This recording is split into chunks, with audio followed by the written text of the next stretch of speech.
चर्चा भीतरिए भीतरी जबरदस्त चल रहा बा कि विधानसभा के बीच जौना तरीका से अचानक तेजस्वी यादव अपना के बदल ले और नीतीश कुमार से ज़्यादा भारतीय जनता पार्टी पर हमलावर बैले, एकरा पीछे अब खोजल जा रहा बा कि आखिर ऐसा परिवर्तन भइल तो कैसे भइल, का एकरा पीछे कोनो रणनीति बा, का नीतीश कुमार जो मुस्का के बतियावत रहन तेजस्वी यादव से एकरो पीछे कोनो रणनीति बा। और बिहार में सत्ता में आवे खातिर लालू प्रसाद बड़ा से बड़ा समझौता केंद्र में कर सके। नरेंद्र मोदी के सामने अगर खड़ा होके खातिर, एकजुट करे खातिर कोई अगर कोशिश कर सकेला, जेकर कोशिश कामयाब भी हुई तो लालू प्रसाद। ये पूरे विषय पर लगातार यह बात के तरफ इशारा कल जा रहा बा कि उत्तर प्रदेश उस सबसे बड़ा मुद्दा बा जना के लेकर के कहीं ना कहीं भारतीय जनता पार्टी जितना ज़्यादा डेराइल बा, दिखावत भले नहीं के लेकिन डेराइल जरूर बा। और नीतीश कुमार के भूमिका में का होता, दिल्ली में एक बैठक कर रहा बड़े और बैठक से पहले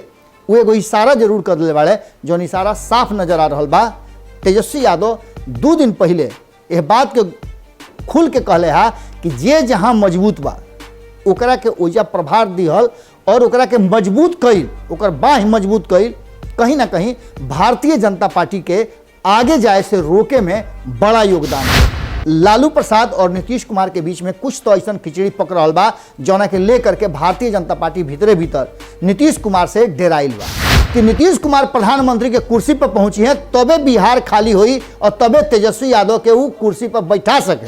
कहीं ना कहीं लालू प्रसाद जो दही के टीका लगाई हैं तो नीतीश कुमार यह बात खातिर संतुष्ट हो जी हैं कि उनका प्रधानमंत्री के कुर्सी तक पहुंचावे में और पहुंचे में कोनो तरह के कोई कील कंटक ना रह जाए।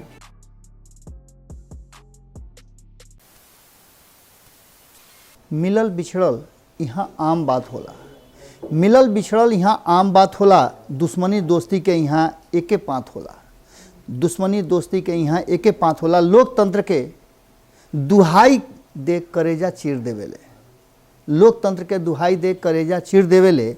कतनो बड़ गलती इनकर दूध भात होला। गोड़ लागत नहीं हेरा से अभिनंदन वर्मा के अपना कार्यक्रम जना के नाम है खूटा ठोक के।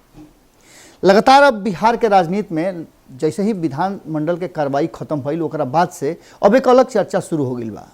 चर्चा है बात के होला कि नीतीश कुमार और तेजस्वी यादव एक दूसरा के कितना डाउन कर सकेले, कितना एक दूसरा पर आरोप प्रत्यारोप कर सकेले। लेकिन अब चर्चा दूसरे तरीका से होकर बा, कारण कि अब के अली जौन विधानसभा में देखे के मिलल ओकरा में ये देखे के मिलल कि सत्ता में बैठल लोग ही सत्ता में धारी दल के अलग अलग दल के जौन मंत्री बाड़े वो लोग पर आरोप प्रत्यारोप के पूरा एको मौका छोड़त नहीं है।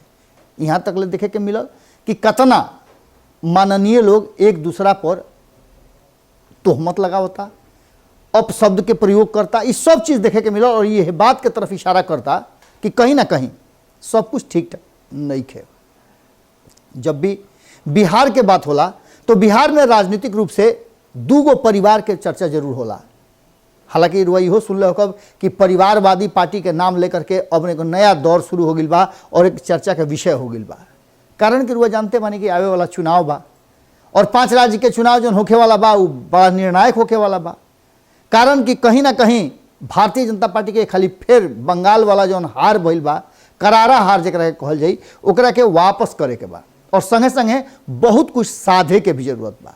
एकरा अलावे उपचुनाव में भी भारतीय जनता पार्टी के कहीं ना कहीं जो स्थिति सामने नजर आई वह बात की तरफ इशारा करता कि भारतीय जनता पार्टी के अब खाली फिर से अपना के रिवाइव करे के पड़ी। लेकिन ये सबसे बड़ बात बा कि बिहार अब की हाली देश में होके वाला हर उलट पुलट में उथल पुथल में कहीं ना कहीं अपन भूमिका से अलग नहीं है।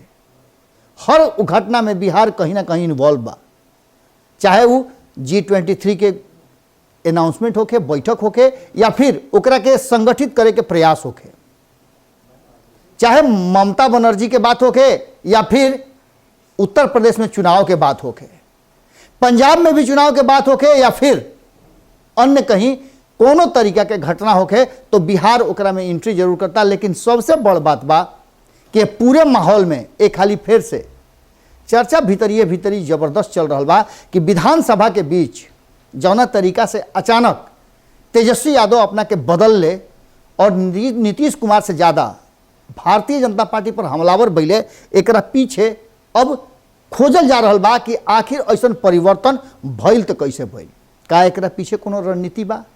का नीतीश कुमार जो मुस्का के बतियावत रहन तेजस्वी यादव से, एकरो पीछे कोनो रणनीति बा?